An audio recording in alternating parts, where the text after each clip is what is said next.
What's good, guys? Fantasy Joe back here in our fantasy football video. Today, I'm talking my Week 6 running back rankings, breaking those down.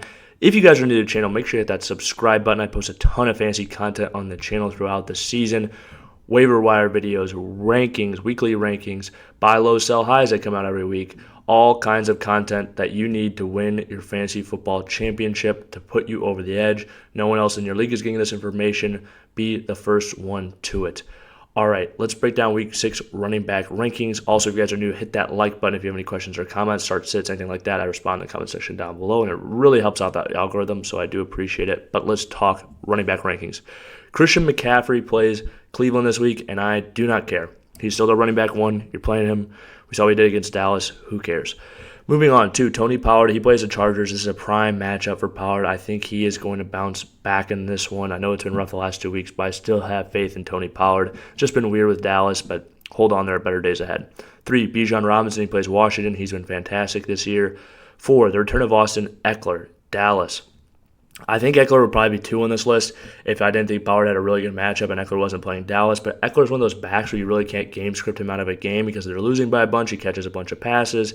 I think they'll utilize him that way a lot with his tough defense as well, and only having Keenan Allen and him, I think he'll be heavily involved. But Ekeler is a rock solid RB rest of the season. 5, this one might be a little bit of a surprise. Isaiah Pacheco, he plays Denver. I think he's gonna have a monster game. Has a chance at multiple touchdowns in my opinion, and I think he'll get over 100 yards on the ground. I think they might lean on this in a 4-day week in a winnable matchup, and when the offense has been a little shaky.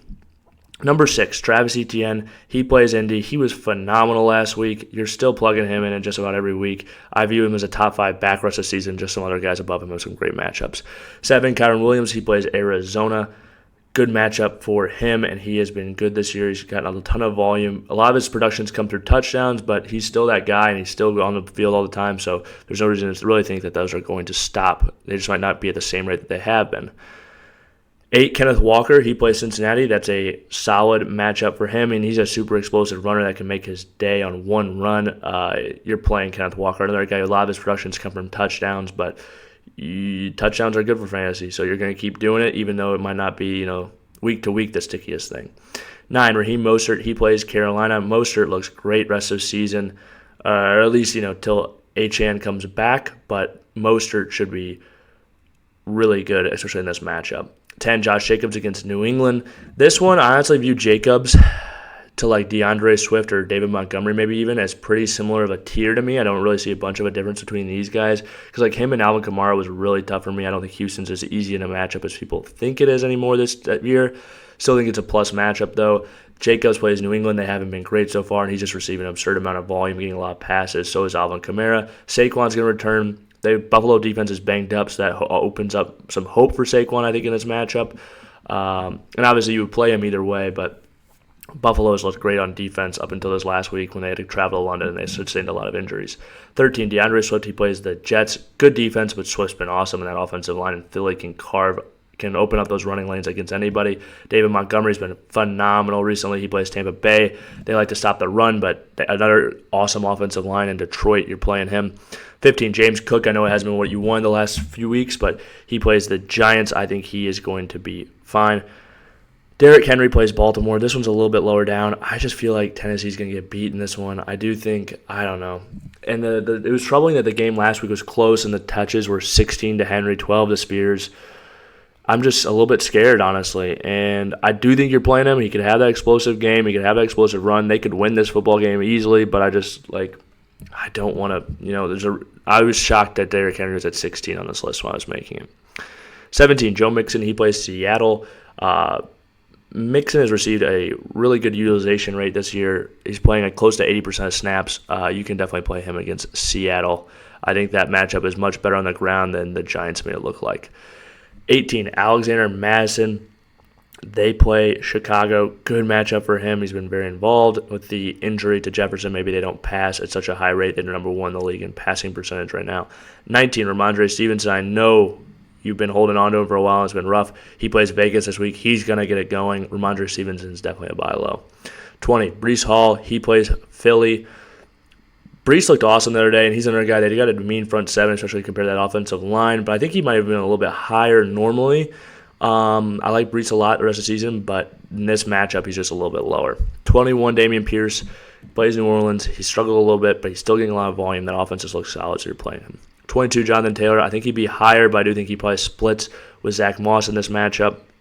But I really like Jonathan Taylor, especially now he's going to have Minshew. I think he'll catch more passes. Obviously, I do think Moss is going to get some work rest of the season, but they just paid Jonathan Taylor. He's going to be utilized, and I think it opens up more goal line opportunity as well as pass catching with Anthony Richardson out. I don't think it's too much of a hit for the offense overall, if it won't at all either, because I think Gardner Minshew is very solid. Brian Robinson Jr., he plays Atlanta. I think this is a decent matchup for him. I know Atlanta's been very good against allowing points to running backs. They haven't let up very many. But I think this is one that Washington might be able to hang around in if Desmond Ridder plays poorly. Honestly, a big factor will be whether that game is at home or away. I don't know off the top of my head at this moment, but if Brian Robinson Jr. is in Atlanta, I think that lowers it for me. But if he's in Washington, I think I'm playing him pretty high. Like I said, if I'm at 23, I'm in pretty much either way. But I think that game could be closer, and I think he could get some work. Amari DiMercato plays the Rams this week. I do think he is going to be the lead guy, and I think he'll get somewhere between 10 to 15 touches at least. I mean, I guess I would say 15 touches is what I think he'll get, because I do think he'll definitely get at least 10 on the ground. But I do think Keontae Ingram could be involved. But I like to see how this turns out. And I do think you're playing him against Ramsey is a solid play. 25, Roschon Johnson. We had to monitor his concussion situation. He didn't practice today. Today's Wednesday, though. He plays Minnesota. Not a bad matchup for him. And he's looked good when he's given opportunities. And I do think he would be the lead back if he can go. If he's not, Deontay Foreman will get the start and be a good play as well. 26, Jerome Ford. Tough matchup for him this week against San Francisco, but you can still roll him out there. He should get decent volume. 27, Zach Moss. He plays Jacksonville. I talked about him earlier. You can still roll him out there, I think, in this week, and I think you're probably still hanging on to him after that. He's a top 10 back right now. I think he's number 6 or something like that. So, yeah, you can hang on to him and maybe play him even another week maybe. With Jonathan Taylor, I think it's hard to completely take him out of the game plan, but I do think Jonathan Taylor will be the guy. 28, Justice Hill, tough matchup against Tennessee, but we saw him take the snap lead last week. He had 7 carries, 4 receptions. The reception numbers have been really nice for him on the weeks that he's played. When we looked at when Gus Edwards went down, or not Gus Edwards, J.K. Dobbins went down originally, he got more work than Gus did. I think that could be the way that this works out. He just looked like he's got a good amount of juice. So he's a guy I bought low in one of my leagues. 29, Jahmyr Gibbs, plays Tampa Bay.